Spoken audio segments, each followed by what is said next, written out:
Iran अमेरिकेची इस्लामाबादमध्ये आज चर्चा। रात्री उशिरा इराणच्या शिष्टमंडळाचं इस्लामाबादमध्ये स्वागत, तर अमेरिकेचे उपाध्यक्ष जेडी व्हान्स चर्चेत सहभागी होणार।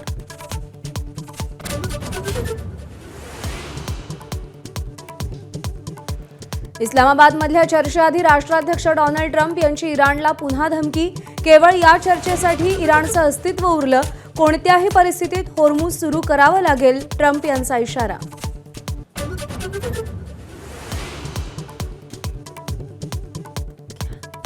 परराष्ट्र मंत्री एस जयशंकर 2 दिवसीय संयुक्त अरब अमिरात दौऱ्यावर। उपपंतप्रधान आणि वरिष्ठ नेत्यांची भेट घेणार। होर्मुझ सामुद्रधुनी आणि ऊर्जा सुरक्षेसारख्या महत्त्वाच्या मुद्द्यांवर चर्चेची शक्यता।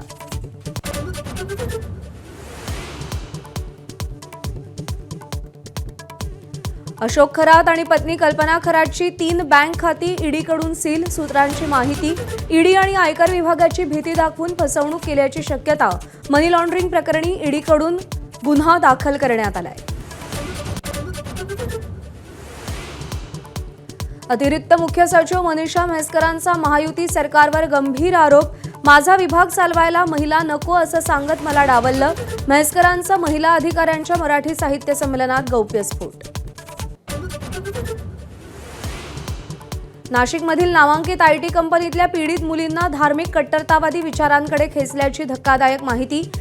धर्मांतर लैंगिक शोषणाची इनसाइड स्टोरी हाती। 5 आरोपींना न्यायालयीन कोठडी। राजस्थान रॉयल्सचा रॉयल चॅलेंजर्स बंगळुरूवरती विजय। वैभव सूर्यवंशीची पुन्हा 26 चेंडूत 78 धावांची स्फोटक खेळी। आरसीबीला 90, राजस्थानचा सलग 4था विजय। एबीपी माझा, उघडा डोळे बघा नीट।